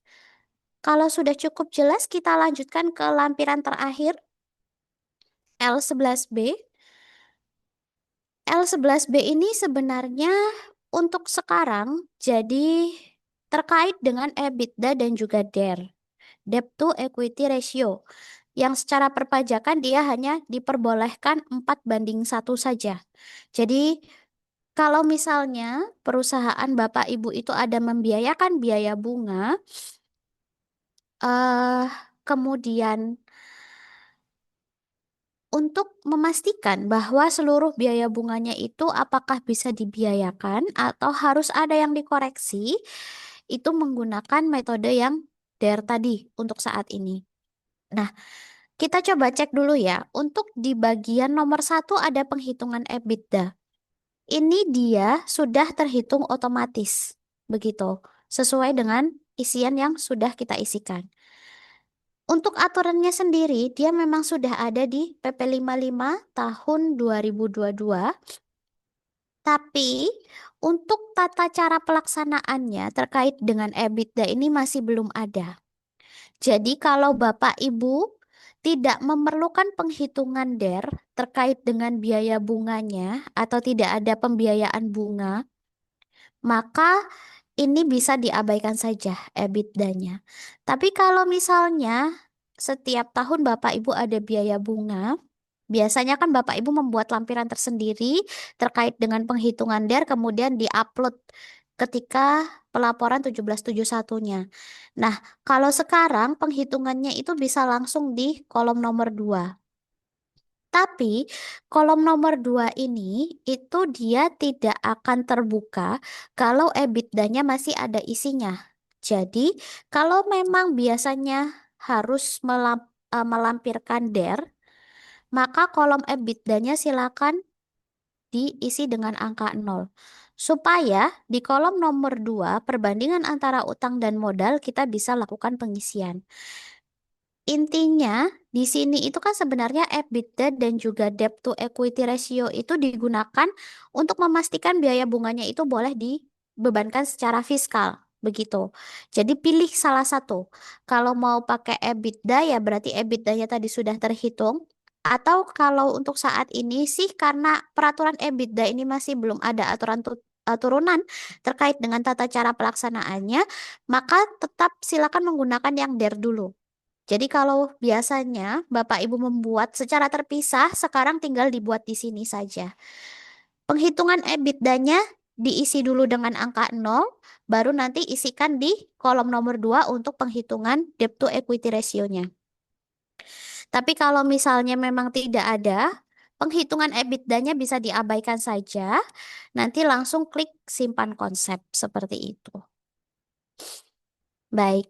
Nah, sampai di sini pengisian lampirannya sudah selesai ya. Untuk L11B, kalau memang dibutuhkan pengisian DER, EBITDA silakan diisi menjadi angka 0. Tapi kalau tidak dibutuhkan penghitungan DER, maka diabaikan saja L11B-nya. Begitu ya. Kalau sudah selesai melakukan pengisian seluruh lampirannya, yang perlu dilakukan adalah mengecek kembali pengisian induk SPT-nya. Di induk SPT-nya, apakah nominal yang muncul itu sudah sesuai atau tidak? Contohnya di sini ada penghasilan yang dikenakan final tadi 200 juta. Kemudian penghasilan non-objek pajak 1,2 M. Penghasilan neto fiskal sebelum fasilitas pajak ada 1 M 821 juta. Dan PPh terutangnya dia sudah sesuai dengan penghitungan L8, 250 juta 387.500 rupiah. Lalu kredit pajaknya ada 5.500.000, tadi 4 juta PPh pasal 23 dan 1.500.000 dari PPh pasal 22. Nah, untuk angsuran PPh 25 ini nanti dia akan terprepop datanya jika memang ada pembayaran angsuran PPh 25 yang sudah dilakukan. Jadi tidak perlu diisi manual ya. Di sini dia akan otomatis terisi PPh 25-nya. Lalu kita lanjutkan lagi. Nah, setelah tadi ada PPh yang terutang dihitung dengan tarif pasal 31E dikurangkan dengan kredit pajak yang sudah ada atau sudah kita inputkan, kita masih ada kurang bayar. Sehingga nomor 19A dan 19B tidak aktif. Seperti tadi yang saya informasikan, nomor 19A dan 19B baru aktif kalau status SPT-nya lebih bayar. Jadi di sini dia memang tetap akan abu-abu. Nah, angsuran PPh 25 tahun berjalan sudah terhitung sebesar 20 juta tadi berdasarkan L6 ya, lampiran 6. Yang terakhir tinggal upload laporan keuangannya. Kalau sudah nanti diklik pernyataan, isikan jabatannya, klik bayar dan lapor. Namun memang untuk saat ini kami masih belum bisa menyimulasikannya sampai dengan bayar dan lapor. Intinya sama dengan pada saat SPT masa ketika Bapak Ibu klik bayar dan lapor, dia akan muncul pilihan bayar dengan deposit apabila memang saldo depositnya mencukupi, atau jika tidak, pilihan yang muncul hanya membuat kode billing. Itu kalau statusnya kurang bayar. Tapi kalau statusnya lebih bayar atau nihil, ketika klik bayar dan lapor, seharusnya dia akan otomatis berpindah ke SPT yang sudah dilaporkan atau SPT yang dilaporkan. Begitu. Baik, untuk pengisian SPT sudah sampai di sini saja. Apakah mungkin ada pertanyaan yang mau disampaikan secara langsung? Karena kalau di kolom chat ini belum ada yang bertanya ya. Apakah ada yang mungkin mau bertanya secara langsung? Boleh.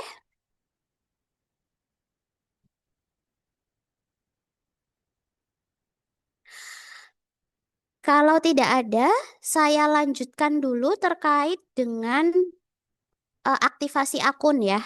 Jadi ini sebenarnya pesan sponsor begitu. Karena memang khawatirnya nanti kalau sampai dengan masa-masa pelaporan SPT tahunan, wajib pajak itu belum aktivasi akunnya atau belum mendaftarkan kode otorisasi perpajakannya, akan kesulitan nanti begitu.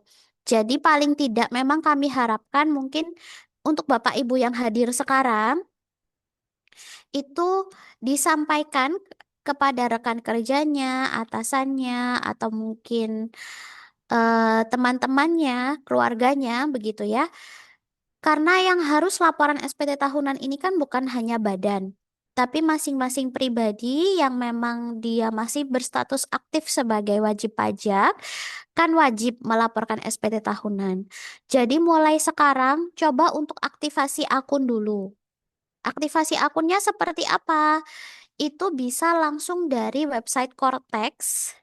Nah, kalau misalnya Bapak Ibu belum ini istilahnya belum punya NPWP, maka silahkan daftar dulu. Tapi kalau sebelumnya sudah punya NPWP, tapi ternyata dia masih belum punya akun Cortex, bisa aktivasi akunnya atau bisa lupa kata sandi kalau sebelumnya sudah punya akun DJP online.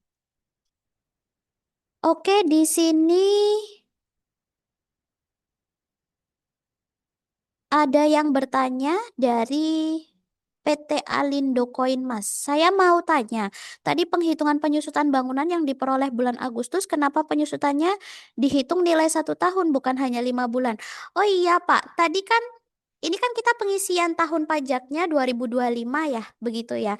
Sedangkan tadi perolehannya itu di Agustus 2023. Jadi memang untuk tahun 2025 dia sudah disusutkan 1 tahun. Tapi kalau dia memang baru diperoleh 5 bulan, ya nanti disusutkannya 5 bulan, begitu ya.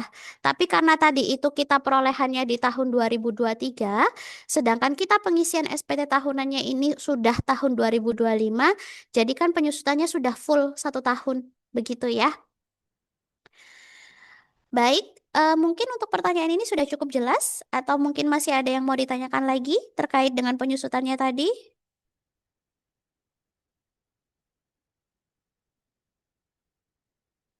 Iya, yang 2023 itu kenapa 10 M dikurang 500 juta? 2023 sampai dengan Agustus 2024. Jadi kan begini ya Pak, tadi itu kan kita yang maksudnya mungkin di bagian ini ya, nilai awal tahun buku ya. Awal tahun bukunya tadi kan ya yang ditanyakan ya. Karena dikurangi 500 juta kan tadi 10 M-nya. Iya, jadi kan ini kita perolehnya di Agustus 2023. Nah, nilai awal tahun buku untuk SPT ini itu kan dia berarti awalnya adalah di Agustus 2024. Di situ kan berarti dia sudah 1 tahun full. Dari Agustus 2023 ke Agustus 2024. Jadi memang dia sudah dikurangi dengan 1 tahun full penyusutannya. Nilai awal tahun bukunya. Begitu ya.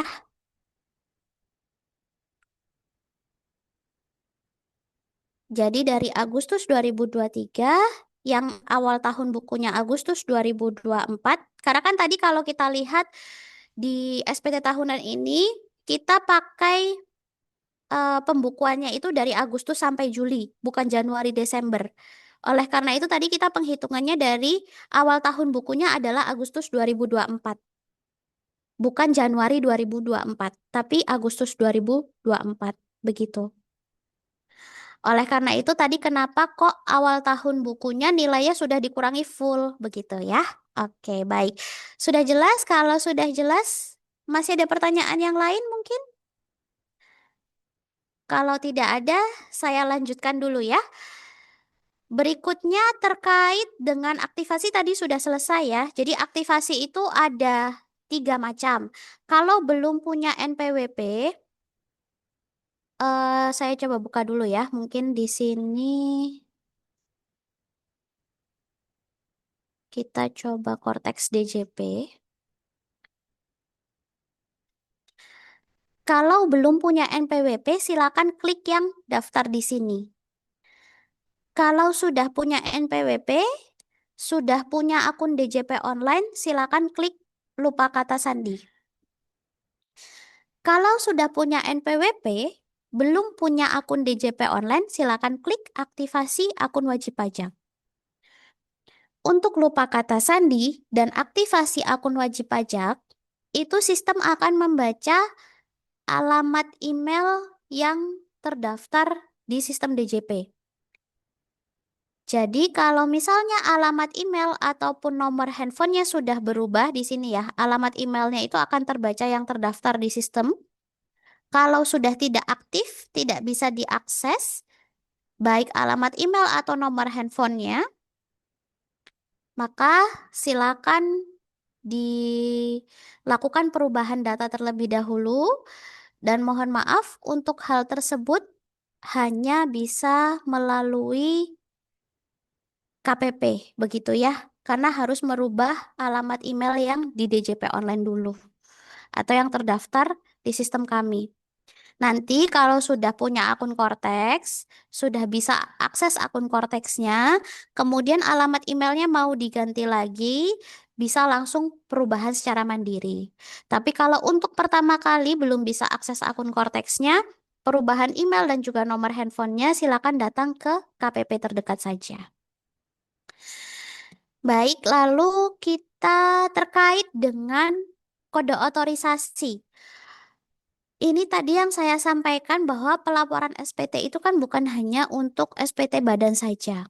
Jadi yang perlu sertifikat elektronik itu bukan hanya PIC dari badan, tapi juga masing-masing individu. Caranya, Bapak Ibu silakan masuk dulu ke menu portal saya, kemudian nanti pilih yang permintaan kode otorisasi. Kalau untuk akun wajib pajak badan, ketika diklik menu ini, dia akan muncul error seperti ini. 401. Karena badan itu tidak bisa punya sertifikat elektronik. Yang punya adalah pengurusnya. Nah, tapi kalau menggunakan akun orang pribadi, ini dicoba dulu ya. Saya coba logout. Saya coba masuk pakai akun simulasi orang pribadi.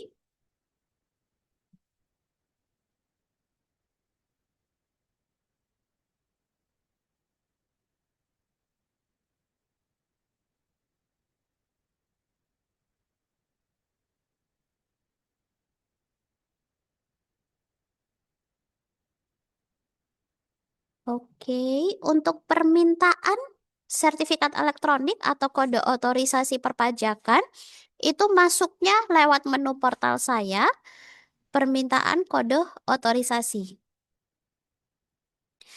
Di bagian manajemen kasus, identitas wajib pajak, dan detail kontak, ini diabaikan saja. Jadi, ini sudah terisi sesuai dengan profil dari wajib pajaknya. Yang harus kita isi atau kita pilih itu mulai dari menu rincian sertifikat. Di sini ada beberapa pilihan. Kalau untuk memang Bapak Ibu perusahaannya sudah biasanya pakai salah satu penyedia jasa ini, maka silakan bisa dipilih.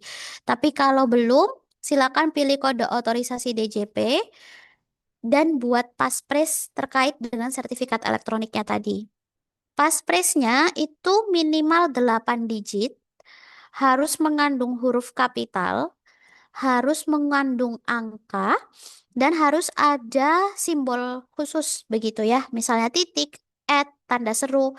Contohnya mungkin seperti ini.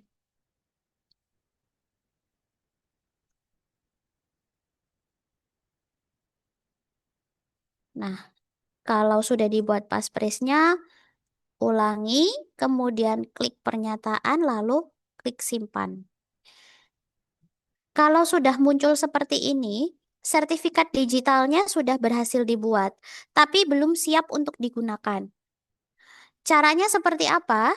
Kita masuk lagi ke menu portal saya, kemudian pilih profil saya,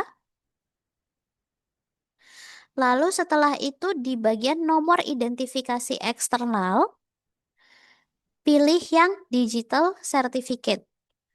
Kalau dilihat digital certificate-nya, dia masih invalid statusnya. Jadi sudah terbentuk tapi statusnya masih invalid karena tadi kita baru buat.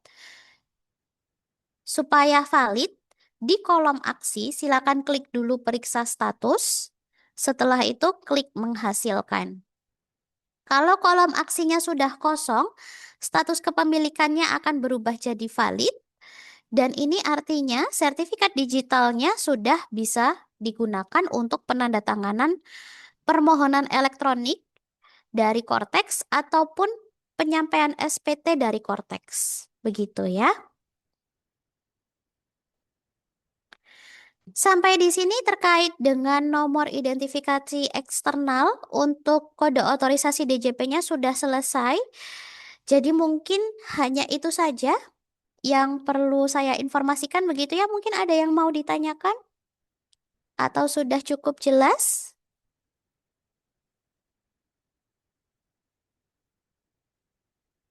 Oke, kalau memang sudah cukup jelas, baik. Kalau sudah cukup jelas, sudah aman begitu ya. Saya akan tutup mungkin ya terkait dengan materi dari saya. Saya akhiri dengan sedikit pantun. Ada kutu naik ke atas batu. Wassalamualaikum warahmatullahi wabarakatuh dan sampai jumpa di lain waktu. Saya kembalikan lagi ke MC Mas Rio. Silakan Mas.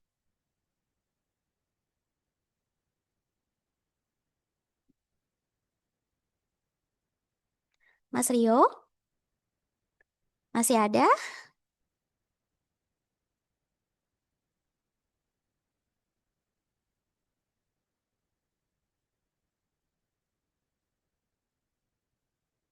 Oke, mungkin MC kita sedang berhalangan. Tidak apa-apa, mungkin saya akhiri saja. Sebelumnya terima kasih ya Bapak Ibu yang sudah hadir. Saya senang sekali bisa belajar bersama. Begitu, kalau memang misalnya nanti masih ada yang perlu ditanyakan atau ketika saat pengisian SPT yang sebenarnya itu ada kebingungan, boleh nanti kalau mau datang mampir ke KPP Pademangan silakan. Atau kalau misalnya mau konsultasi by WA bisa WA ke helpdesk kami. Begitu ya. Baik, terima kasih atas perhatiannya Bapak Ibu. Selamat pagi. Saya akhiri pertemuan hari ini ya. Semoga kita semua selalu sehat. Wassalamualaikum warahmatullahi wabarakatuh.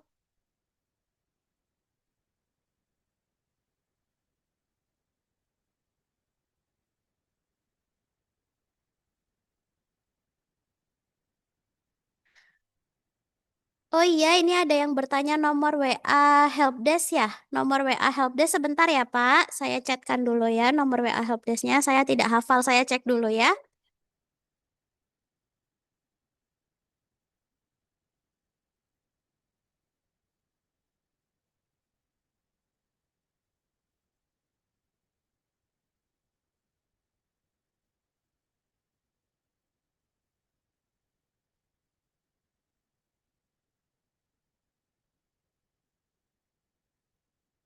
Nomor WA helpdesk kami ada di 085191809092.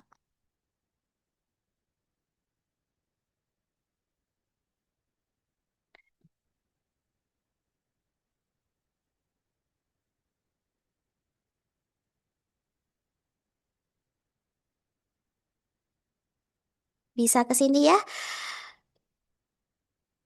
Ini sudah saya ketikkan, boleh disimpan 085719180952. Ini nomor WA Helpdesk KPP Pademangan gitu ya. Kalau sudah cukup jelas, mungkin saya akhiri. Assalamualaikum warahmatullahi wabarakatuh.